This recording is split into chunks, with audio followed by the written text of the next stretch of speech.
Chapter 11. One step at a time. The successful presentation left Mina and her group feeling buoyant. After class, as they were cleaning up their projects, Liam lingered by Mina's desk. The other students had already left, and the quiet of the room felt more intimate. "Hey," Liam said, a soft smile on his face. "That was seriously great, Mina. You were brilliant up there." "Thanks," Mina replied, feeling a familiar blush creep up her neck. The line was a really cool idea, and the tire sandals were a great touch. I like how you also thought of the circle. That's pretty brilliant and probably more effective than a line. Liam shrugged, a hint of seriousness entering his expression. "I'm glad we could do something that felt real, you know? Not just some boring report. It was about finding solutions, not just pointing out problems." He paused, then looked at her with an earnestness that made her stop packing her bag. "And your part when you talked about upcycling and seeing the potential in something broken, that really got me. My dad is adopted, you know?" Mina stared at him, surprised. "What? I had no idea." "Yeah," he continued, running a hand through his hair. "He never really talks about it, but my grandmother told me about it once. How he always felt like he had a piece of his history missing. He's a great dad, the best, and our family is super close, but there's this little thing, you know? This part of his story he never got to fill in. When you talked about your parallel line in your song, I really felt that. I felt like I was lending an ear to a story I've heard a version of my whole life. It's a lot to face the music of an unknown past." Mina felt a wave of gratitude. She had always felt alone in this journey, but now, sitting across from Liam, she realized she wasn't. "Thanks for telling me that, Liam. It helps to know I'm not the only one. I feel like it could just get out of hand, like I could get so obsessed with my past that I stop living my present." Liam nodded. "Hold your horses," he said with a gentle laugh. "Just one thing at a time. It's a big journey, but you've got this. And you've got us. We'll be here for you. I'll keep an eye on you." That evening, Mina saw Raven by the bike racks again. Mina felt a new kind of connection to her now, a bond forged in shared vulnerability. "Hey Raven," Mina said, walking up to her. "Can I ask you something?"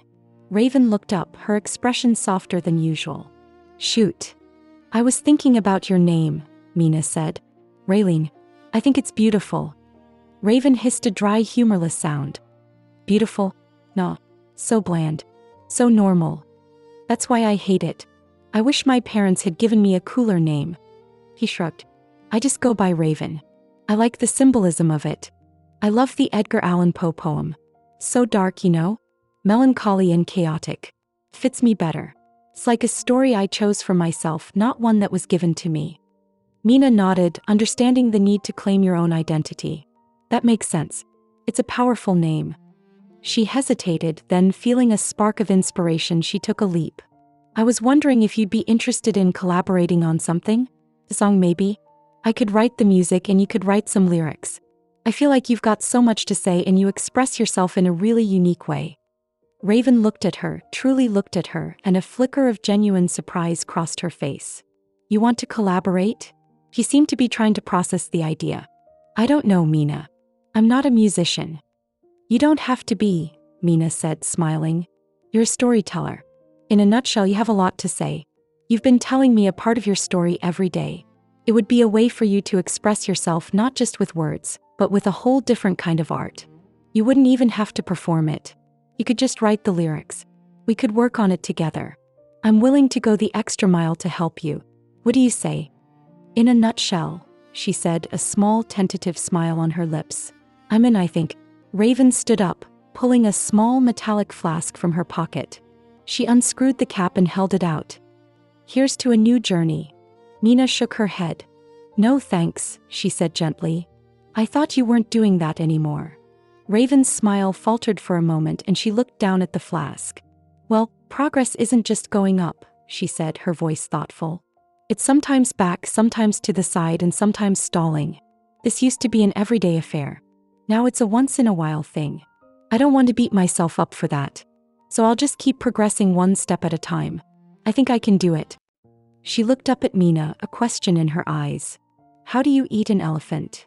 Mina stared at her for a moment, then a light of recognition dawned on her face.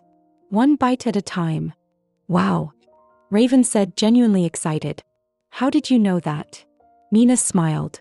My dad told me that once. He said it to me again the other day actually, but I get it. Cheers.